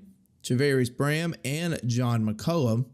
What about the ACC first team? We should at least get the ACC. There's Hajalahu right there at quarterback. There we go. Manuel Monk. Surprised he didn't get an All-American as an outside linebacker. Gore and Ellington. Jewell, Kane, Bradbury, Beavers, and Sandland, as well as Leonard Vio closed out the second team. How is this not a Heisman season, though? We're not in the national championship, or not national playoffs yet, but 43 touchdowns, 6 picks. Not a Heisman type season. Add 4 more on the ground. That's crazy. And how is Monk not a All-American first team with 13 sacks? What the hell? I think they're robbing us. They're robbing us. Oh boy, our first matchup is against Alabama. What a draw to have in the freaking quarterfinals. Number 4 in the nation, but they're seeding in the playoffs, probably gonna be like a 12th seed or something. Now they're the 6th seed. They destroyed Mississippi State 49-13. And now we're gonna have to play them in the Fiesta Bowl. What the hell? This is like a freaking powerhouse. 90, yeah, they're 91 overall. They're technically better than us. Well, damn. 3rd and 5, we desperately need something going here. Either McElwain or Kane here underneath. Kane open, first down. Beautiful throw right there. Wide open in the middle of the field. Now, Hajrulah's got to make a drive happen. That way we can at least cut into this ball game. There we go, 14-17. That's what we like to see. We came down, drove down the field, did hop in for that first down, and we stopped Alabama 4th and inches. They punt the football. 8:50 left to go. Looks like we're driving down the field a little bit. A little run, a little pass, a little bit of mix, back and forth. 3rd and 5. Can we get it? No. They're going to try to kick a field goal. They punt. Why would you punt in that situation? Oh, big play. John Hajrulah to Marvin Hayer, 53 yards for the big time touchdown. 1:37 left to go. How does Alabama respond? Are they going to drive down the length of the field? It's 2nd and 10, 47 seconds left. We're going to start hopping in. But this is definitely a close ball game. 3-point game. About 20 yards for field goal range. Oh, they can't take a field goal. They have to score a touchdown. Dropping back to throw. We're sending pressure to the left side. Caught at the 18. Enrique Najavar. 265-2. And they are threatening in our territory. At the 18-yard line. Looking to throw is Enrique. Over the middle. Caught. Touchdown. God, 2 plays and in. That's brutal. Looks like we might have to go to season 7. Because right now we are going to have about 20 seconds. Drive down the field. 3 timeouts though. To try to go down and kick a field goal. Is it possible? 100% possible. Is it going to be very difficult? Oh, easily very difficult. Very, very difficult. All right, Hajrullah, this is a legacy drive. A legacy situation. Kane, deep, over the middle, caught. Big play down to the 40-yard line of Alabama. We have plenty of time. 2 timeouts still. They ran a cover 2. Kane split the safeties. And now we're in Bama territory. 12 seconds, can't make a piss poor read. Got to sit here. If nothing's there, throw it away. Time in the pocket. To the left, right side. This is Marvin Hayer. Battle away. 6 seconds to go. This is touchdown or bust. Touchdown or bust. Gotta find a way to make something happen. Find a way. Whatever you can do. Step back. Dropping the throw. Got a man. Deep. Right side. 1-on-2 coverage. Intercepted. Ball game. Alabama takes it 24-21. Brutal time for us to throw a pick. And now we're going to have to go into season 7. God, we're just not. And Hajrullah who's leaving. Hajrullah who's gone. Enrique Najvar as a freshman, 283-3. God, man, how the hell are we going to get back here? We're losing so much talent. Monk's gone. You got, I don't know, God, I can't even think of names right now. Jules gone. Kane gone. I don't know. We got to find a way to get back. Brutal time here. Hajrullah had 306, 2 touchdowns, 1 pick. Not a terrible game. Let's look on the ground. Jewel didn't really have many yards per carries. Did fumble the football as well, which allowed Alabama to drive down the field and score to get a 10-point lead. We're losing McElwain. We're losing Hire. So much guy. Maybe losing McNeil for sure. Losing Jewel. I just don't know. Bradbury's gone. So much talent is heading to the draft, man. We're going to have to retool and reload. Try to find a way to win Duke and Natty. This is the farthest we've made it so far. So definitely some sort of progress. But the fact that it took us 6 years to get here isn't exactly inviting and confidence boosting. If you think about it. 6 years to get here and we faltered short in our first playoff matchup. So, got to retool. Hopefully we can make it there in season 7. But we got to go to the off season, to the end of season recap, see who's going to win the national championship. I wouldn't be surprised if Alabama wins it due to the fact they're already 91 overall. They came in, beat us in the Fiesta Bowl. So, I mean, we got a good coach prestige, so nobody's going to transfer now. Oh, and Bama did make it to the Natty. They just lost to Wisconsin, 38-10. Wisconsin, their redshirt freshman wide receiver that won the Heisman. As we do get Edward Wooden from Honolulu, Hawaii, just as a throw-in commit here. But yeah, the Wisconsin wide receiver that won the Heisman, props to him. As you see here, oh, we're not getting Gore back. I forgot about Gore. Oh my God. We're getting Gore back. Extremely low chance. Okay. But other than that, got a couple guys getting drafted. Hodge staying for his senior season. Love to see that. But at this point in time, you see all the seniors on here. You see all the players getting drafted. Got to reload in the portal. We got a bunch of 5-stars coming in. We're a 5.5-star prestige.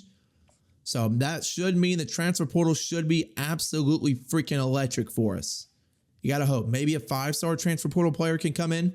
Take a look at the draft results real quick. Yeah, Jewel went in 2, Monk in round 3. That is BS. He should be in round 1. At 6'4", 250, 13 sacks, how productive he was, he should have went in round 1. In real life, he would have. I didn't even show you the stats. It's probably going to be gone now for Jewel. Oh, it is. 13 touchdowns through the air, 2,000-yard guys. A lot of guys with 12 touchdowns, O'Neal, Kane, and higher. So look at the blocking. Bradbury, not a bad season, but he's gone. Ybarra's here. Timmy Ramsey, Foucault, and Redmond. But like I said before, 14-sack season for a Monk. You tell me that he is not a first-round pick. We somehow persuaded Jalen Gore, who is projected to go in round 1, to stay. Veal's gone. Brents is gone. Isidore's gone. As you see, a lot of talent saying goodbye. But in the portal, only 4-star players.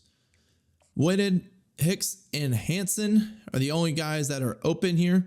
Is there any? I don't think there's going to be any 5-star transfer portal players. We are locked out. Unfortunate. What about any more 4-stars? We just locked out on all of them?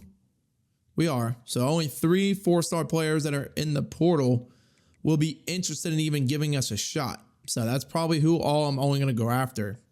Arenzo Whitted, however you say his name. We will give him all 65. Where are we at in terms? We're 5th right now. We should be able to get him. Matt Hicks as well. Getting a running back in with Hansen to be quite nice. Going to take Jewel's spot since Jewel got drafted in round 2. Hopefully should be a really good fill-in for him.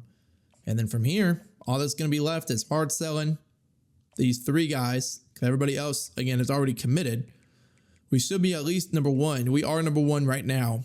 And hopefully, with the remaining 4-stars coming in to commit, we can keep the reins at that top spot. As we go into week 4, Witta does commit to the team. Mike Hansen commits as well. We're going to lose out on the other receiver, Hicks, to LSU.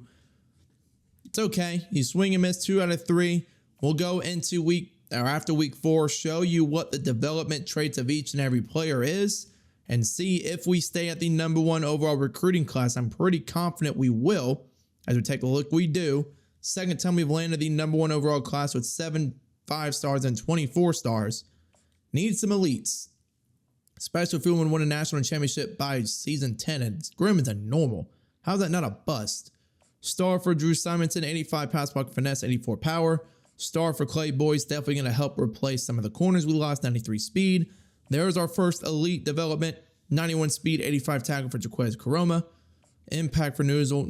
God, so many normals. Star for CJ Donahue, 93 speed, 91 excel. Another normal. Impact. Elite development. There we go. David Lacumbo, 95 speed, 93 excel. Elite for Tabor. Going to help replace once Hajalahu leaves. 87 speed, 94 throw power. Isaac Dalton with star, 97 speed. Another star in the office. Get it. Elite for Dickerson, 89 impact blocking. Shoemaker with star. Hitchwook, I think that's how you say his name. Star development, didn't scout him. Impact for Carry On. As we keep going down. Oh, good thing we didn't get these 2 guys. They're both normal. Addington impact star for Kareem. Didn't scout him at all either. Bunch of impacts coming down here. There's an elite guy we didn't scout. Edward Wooden from Honolulu, Hawaii. And then the transfers were just a simple impact depth. So really good. Handful of elites, a bunch of stars. So we should be able to reload what we lost for 1. 2 should be better than a 90 overall next season. And then 3, hopefully win a daggone national championship. All right, season 7. Where are we going to land? We are 91 overall again. Ellington up to 96. Ursay up to 95. Moved over Ricky Pounds to left tackle since we only had freshmen over there. Hajalahu up to a 94 with boost. Gore 94. Arma 94. This team is stacked. This is definitely has to be the year that we go out there and get it. A lot of sophomores and freshmen that are up here as well. That's Willett. Good night. But yeah, this, like I said, has to be the year. Go out there and claim it. We moved Arma over to running back because he was a elite development for 1. 2, he has room to grow at running back. As you see, receiving back archetype can just be a dog at running back. So that's why we moved him over from wide receiver. We had plenty of wide receivers to take over the spot. Like O'Neal, Trapp, Kaufman, Kane, Kellogg can all get the job done. Sucks that we lost a good tight end. We're down to Braden Sullivan. I believe we moved him over from wide receiver. Yeah, 6'5". Pretty solid, I should say, I guess. But definitely sucked we lost such an elite player there. Move over to our left side. Let's see, as you can see, all the freshmen going to be redshirted this season. Really good at guard. Lacking a little bit at center. Maybe one of the guards play center. Should have probably moved one of them over. Got 2 90-plus right tackles. Goodness gracious. Left end, Ben Chosen and Beck still here. Burr, Qualls, and Turpin. Move over to the defensive tackle. Beavers is up here. Sandland, like this team, man. Depth. You got names. You got 90-plus overalls. You got it everywhere. 96, 94, 90, 82. Like, again, has to be the season that we go out there and win. All you can really say. First commits coming in, Cole B. Get it? From Citra, Florida.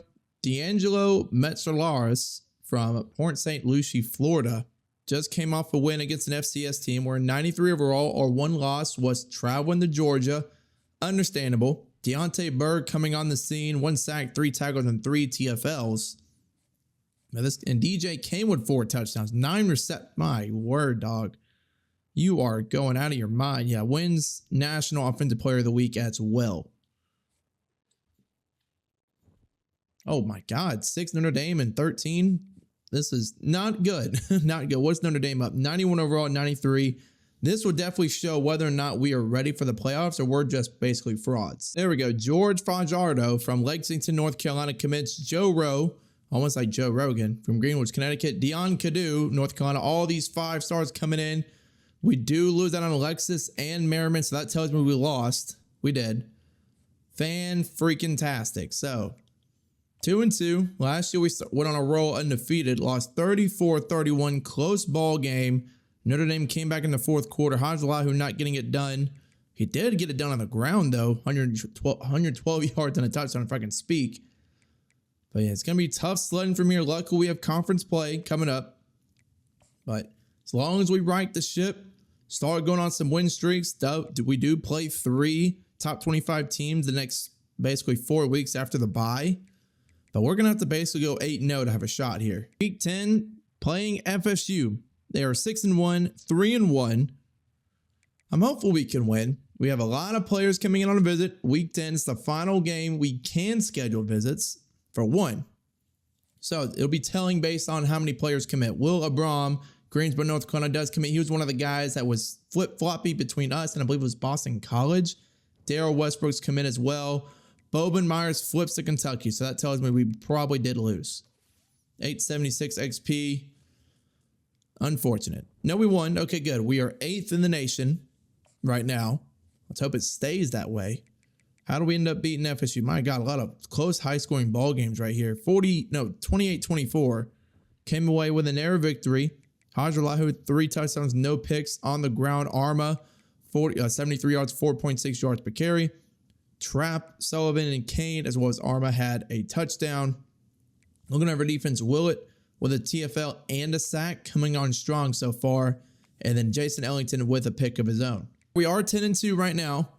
4th in the nation, which means we're going to make it to the ACC title game. Going to play Clemson, who's 6th in the nation. Definitely a lot tougher matchup than what we had last year with SMU. Let's take a look at Clemson's defense here. 208 points per game. Goodness gracious. They didn't score as much as we did, but their defense is definitely the reason why they're here right now. Durbin commits to the team before we play Clemson from Sefner, Florida. Brett O'Neill commits as well. And then Paul Muma from Honolulu, Hawaii. At this point in time, we're done recruiting high school kids. We're going to have to hit the portal hard. But this has big time playoff implications, as you see there on the ticker. Take a look at the bracket. If we were to fall to Clemson, we could possibly be the 7th seed. So I think we're in the playoffs at least no matter what.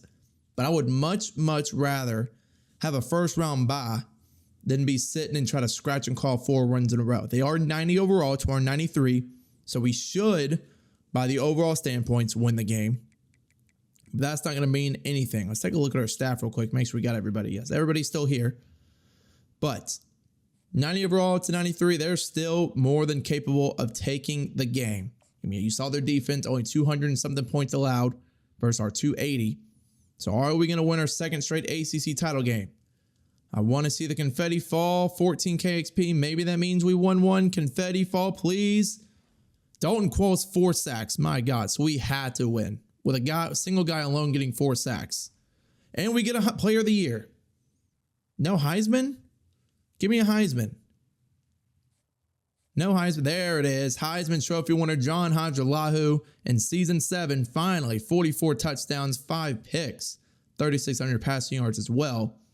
And he also wins a Johnny Unitas Golden Armorwood. All the awards racking up for our star quarterback and DJ Kane. God, what's this award? I can't, my mind's blanking out. Best receiver, 1,000 yards, 18 touchdowns. Biletnikoff, thank you. Jesus Christ, Brain's not helping me. And then Hadjilahu also wins the best quarterback award. And we lost. We lost the ACC title game. So we got 4 sacks in a game and we lost. How is that possible? 40-37. Went to overtime. Oh, Jalen Warrior, 5 sacks. That sacked 5 times. Goodness gracious. Yeah, Dom Bigsby's the reason why they won that one. Goodness gracious, man. You try, but, you know, Ricky Pounds, oh, we got sacked 7 times. Okay, that's definitely why. 4.5 sack for Qualls. Goodness gracious. Yeah, no picks. Who in the world sacked him so much? Yeah, 2.5, 2, 1, 1, 1. Golly, man. All right, we're playing Ole Miss in round 1. They're an 86 overall. They are worse than what Clemson was. We're 91. I believe that we should take this. I believe we should move on to the quarterfinals. I don't know who will play based on what seed we are. Hopefully, that means we won, so we get 1,000 XP. Show me the confetti. Perfect. Won our round 1 matchup. Our first career playoff win, actually, believe it or not. Oh boy, big time rematch against Clemson in the Fiesta Bowl. We're 0-1 in the Fiesta Bowl. Lost to Bama a year ago. And this is a big time matchup. As you see here, the numbers of our offense. And we got to find a way to come away with a win. Clemson beat us by 3 in the ACC title game, despite the fact we had 1 player getting 4 sacks. Hard to beat the same team twice. So, with that being said, you got to redeem yourself. You got to come in, shut the Tiger team down, as some people would say.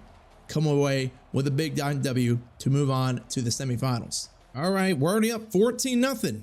This is something I want to see with our team 21-0. Oh boy, it feels so good to be up. We're going to go ahead and skip to the end of the game. Can we hold up our 3 possession lead? 28-7, 28-14, 35. Goodness gracious, we have come out to play today. Absolutely, positively blowing the mess out of the Tigers. Pause on that one. Come away, blowing them out 49-23. A statement type of win. You know, you come in, lose a close title game to them as Hadjilahu, who has 223 yards and 5 touchdowns. Love to see that from your senior 4-year starter. And then we're going to move on to the semifinal round. I'm interested to see who we will play, but still, one baby step at a time. Come in and handle business. As you already seen, Hadjilahu's stat line, Warrior only 2 touchdowns this time around instead of 5. So he had the game of his life, and actually Kendricks was able to come in and get a touchdown. Yeah, Hadjilahu again, game of his lifetime. On the ground, Hansen came in with 13 carries as the backup. Arma, 69 and 1. Hajrullahu had 69 yards as well. Nice. Kane with 3 touchdowns. Sullivan with 2 more. Let's go over to the defense side of the ball. How many sacks do we get? I see a couple. Qualls with 2. Burr with 1. Sandlin with 1. Beavers with 1. A lot of guys on a sack parade in Ellington. Yet again with another pick. There's the confetti falling yet again. Quarterfinal playoff game winner. Take me to the semifinals. Who are we going to play in our third matchup? They're going to scratch it and clawing from round 1 here in season 7. We're going to play Oregon. Golly. Oregon has always been one of the better teams here. They are constantly top of the recruiting classes, constantly making it to the national championship games. And I'm not surprised. They're an 89 overall. We are 91. Still, it's going to be an absolute dogfight. It is 3rd and 1. They're running 2 wide down linemen, running a dive up the gutter, touchdown, taking a 2-point lead here in the Orange Bowl, punching a ticket to the national championship game. Well, possibly punching a ticket. Let's hope we'll be able to do so. Going to be 3rd and goal again, this time in the 4th quarter from the 2-yard line. Again, they're running a wide defensive line set here. Nobody on the center, up the gutter, again, touchdown. Transfer him over from wide receiver to running back this season, and it's paying off huge in this title game. Let's see if we're going to be able to. It is, what, 21-7? That should do it. Duke is heading to the national championship game. About freaking time. 7 seasons in, 7 long, grueling, inconsistent seasons in this one. But you know, it's never too late to win a title game. Hajrullahu, 205 and 1, only 55% completion percentage. Not his best game per se, but in a low-scoring affair, 2 really good defenses, it was enough to get the job done. Yeah, you see Hajrullahu, 15 and 27, already went over his 205 and 1. Take a look on the ground game here. Armad, 20, 51 and 1. Hajrullahu had 41 yards on the ground. Who scored that 1 touchdown? It was Kane again. Figured. Kane has been the big-time go-to weapon for our quarterback. Now let's go look at defense. How many TFLs? Qualls had 2 TFLs. I see a sack from Anthony Beavers. No picks this time around. So overall, tough, knit, gritty ball game. I'm excited to see we play in the national championship game, but we are 1 win away. Kansas State makes the national championship game again. I'm pretty sure they won one way back when Avery Johnson won the Heisman. Very common team to see in the national title games as you sim further along in Dynasty Series and College Football 25. I don't know what it is about them, but they always find a way to make it here. They're an 89 overall. We're 91. This is it. This is the big time ball game, big time matchup. Got to get it done. Season 7, long, grueling, inconsistent, frustrating seasons have all led up to this point right here. You see that trophy shining, glistening in the dark. Come in, beat the Wildcats, claim your throne as a football program. Let's get it. I'm fired up, baby. Come on. Now 3rd and 5, 21-13 ball game. I would love for Armand over the middle. They're blitzing. Tight end. Another PI. We're just getting bailed out by flags here. Maybe you say the refs are rigging the game for us. I'll take it. But that's on Kansas State here for honestly keep on hitting our guys when we're trying to get them the football. I'll take it any way we can get though. Hand this ball right back to Armand. He's going to juke to the right side. Get up to about the 11-yard line. I really want another touchdown. Whether it's to our tight end Sullivan, whether it's to Kane on a corner. However I see fit. Or maybe it's Armand through the air or on the ground. Hajrullahu down to the 1-yard line. And this time it'll be to Armand. Gonna motion O'Neal over. Be an extra hat in the box. Our best versus their best. Yet again, take 2 in the end zone, extending our lead. It's going to be up to the defense now. And we're back in the red zone. They're just going to keep giving us the ball. 28-13 at the 20-yard line. Going to keep it to Armand here. Up the gut. He's going to cut forward. Fumbles the football. Luckily enough, we got it. My goodness gracious. Kevin LeCounte is the one that forces that one. They're going to be blitzing it again. Going to try to find a man. Over the middle. Boom. Hit him in stride. That's going to be Trap. He is a junior coming in up to the 7-yard line. And a touchdown here. You best bet seals this ball game. I don't think they would really have an answer here if we go up 35-13. Hajalahu stepping up in the pocket, wide open, getting the end zone touchdown. Oh my gosh, takes a giant shot right there. But that should be enough to seal it. It's 35-13 with under 8 minutes to go. And it's counting down. We scored yet again 45-13, and that does it. In year 7 or year 8, one of the two. I've been doing this so long I've lost count. We have finally claimed the national championship. You already know Hajalahu is going to be the MVP. But if you enjoyed this, drop a like, subscribe to the channel, helps out a ton in this YouTube algorithm. Comment who I should do next or what type of challenge you would like to see on College Football 25. But until then, I'm out. Kiss that trophy after a long, lengthy time here trying to do this rebuild. But I'm out. See ya.